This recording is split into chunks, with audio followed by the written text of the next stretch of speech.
कोई कहता है कि ये संगठन तो केवल हिंदुओं की बात करता है, तो कोई कहता है कि ये संगठन मुस्लिमों के खिलाफ है, तो कोई तो यहाँ तक कह देता है कि ये संगठन भारत के ही खिलाफ है। जी हाँ, आप सही समझ रहे हैं, हम बात कर रहे हैं इस संसार के सबसे बड़े स्वयंसेवी संगठन यानी आरएसएस की। लेकिन इस संगठन के बारे में तरह तरह की बातें प्रचलित है, पर आखिरकार आरएसएस की सच्चाई क्या है? आपके सामने फैक्ट्स रखने से पहले हम आपको बता दें कि हम किसी भी धर्म या संगठन के पक्षधर नहीं हैं।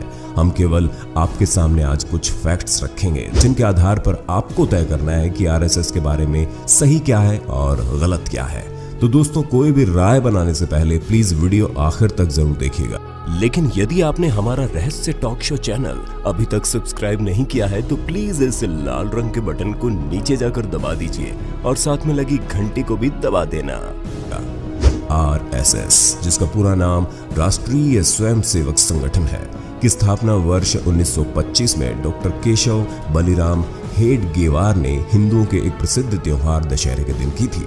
इसका मुख्यालय महाराष्ट्र के नागपुर में है। वर्तमान में इसके प्रमुख मोहन भागवत हैं, जो कि उन चुनिंदा लोगों में से हैं जिन्हें देश में Z+ सुरक्षा मिली हुई है। लेकिन एक सवाल हमेशा आरएसएस के स्वयंसेवकों के सामने उठाया जाता रहा है कि आरएसएस का इस देश के विकास में क्या योगदान है। तो आइए उन 5 कार्यों की बात करें जिनके आधार पर आप तय करते हैं कि आखिर आरएसएस की सच्चाई क्या है। नंबर 5, कश्मीर सीमा पर निगरानी। आरएसएस की एक मुख्य उपलब्धि रही है कि उसने 1947 में आजादी के बाद से ही भारत पाकिस्तान की सीमा पर बिना किसी ट्रेनिंग के ही निगरानी रखने का काम किया। आश्चर्य भरी बात तो यह है कि ये काम उस समय ना तो भारत के प्रधानमंत्री नेहरू कर रहे थे और ना ही स्वतंत्र कश्मीर के महाराजा हरि सिंह। लेकिन आरएसएस के स्वयंसेवक इसके बावजूद सीमा पर मुस्तैदी से जमे रहे और जब पाकिस्तानी सेना के जवानों ने सीमा लांघने की कोशिश की तो आरएसएस के स्वयंसेवकों ने जमकर न केवल लोहा लिया बल्कि भारतीय सैनिकों के साथ कई ने तो भारत मां की सीमा की रखवाली करते हुए अपने प्राण तक न्यौछावर कर दिए। केवल यही नहीं, जब भारत पाकिस्तान के विभाजन से दंगे भड़के और उस समय नेहरू सरकार को कुछ नहीं सूझ रहा था, तो ऐसे में आरएसएस ने ही पहल करते हुए पाकिस्तान से जान बचाकर भागे हुए शरणार्थियों के लिए देश में 3000 से ज्यादा राहत शिविर लगाए। इन शरणार्थियों में न केवल हिंदू थे बल्कि मुस्लिम भी थे। नंबर 4, 1962 का भारत चीन युद्ध। 1962 का जिक्र आते ही हमारे चेहरे के सामने भारत चीन का युद्ध आ जाता है, जिसमें भारत की पराजय हुई थी। लेकिन इस युद्ध में आरएसएस के स्वयंसेवक भारतीय सेना की सहायता के लिए देश भर से जिस प्रकार से सीमा पर पहुंचे थे, उसे पूरे देश में सराहा गया था। वहां गए स्वयंसेवकों ने उस समय सैनिक मार्गों की सुरक्षा, प्रशासन की सहायता सामग्री को जरूरतमंदों तक पहुंचाने आदि में विशेष सहायता की थी।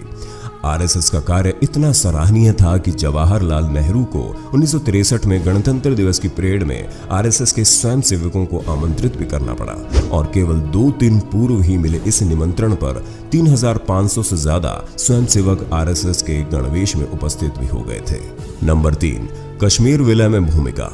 आजादी मिलने के कुछ समय बाद ही जब कबीलों के रूप में पाकिस्तानी सेना ने कश्मीर पर हमला बोल दिया, तो उस समय कश्मीर के महाराजा हरि सिंह भारत में कश्मीर के विलय को लेकर कुछ भी फैसला नहीं कर पा रहे थे। ऐसी विकट स्थिति में पाकिस्तानी सेना कश्मीर के अंदर घुसती चली जा रही थी। ऐसे में जवाहरलाल नेहरू भी कोई निर्णय नहीं ले पा रहे थे। तो तब के गृह मंत्री सरदार पटेल ने संघ के गुरु गोलवकर से सहायता मांगी और गुरु गोलवकर महाराजा हरि सिंह से मिलने सीधे कश्मीर पहुंच गए। उनके समझाने के बाद ही महाराजा हरि सिंह ने कश्मीर का विलय भारत में कराने हेतु प्रस्ताव राजधानी दिल्ली भेजा। तो इस तरह कश्मीर विलय में भी संघ की भूमिका स्पष्ट रूप से देखने को मिलती है। नंबर 2, 1965 के युद्ध में कानून व्यवस्था संभाली। पाकिस्तान से युद्ध के समय लाल बहादुर शास्त्री को भी संघ याद आया था। शास्त्री जी ने कानून व्यवस्था की स्थिति संभालने में मदद लेने और दिल्ली का यातायात नियंत्रण अपने हाथ में लेने का आग्रह आरएसएस से किया, ताकि इन कार्यों से मुक्त किए गए पुलिस कर्मियों को सेना की मदद में लगाया जा सके। घायल जवानों के लिए सबसे पहले रक्तदान करने वाले भी संघ के स्वयंसेवक ही थे। युद्ध के दौरान कश्मीर की हवाई पट्टियों से बर्फ हटाने का काम भी संघ के स्वयंसेवकों ने किया था। नंबर 1, आपातकाल। 1975 से 1977 के बीच आपातकाल के खिलाफ संघर्ष और जनता पार्टी के गठन तक में संघ की भूमिका की याद अब भी कई लोगों के लिए ताजा है। सत्याग्रह में हजारों स्वयंसेवकों की गिरफ्तारी के बाद संघ के कार्यकर्ताओं ने भूमिगत रहकर आंदोलन चलाना शुरू किया। आपातकाल के खिलाफ पोस्टर सड़कों पर चिपकाना, जनता को सूचनाएं देना और जेलों में बंद विभिन्न राजनीतिक कार्यकर्ताओं नेताओं के बीच संवाद सूत्र का काम संघ कार्यकर्ताओं ने संभाला। जब लगभग सारे ही नेता जेलों में बंद थे, तब सारे दलों का विलय कराकर जनता पार्टी का गठन करवाने की कोशिशें संघ की ही मदद से चल सकी थी। तो अब पांचों फैक्ट्स आपके सामने हैं। अब आप निर्णय लीजिए कि सही क्या है और गलत क्या है।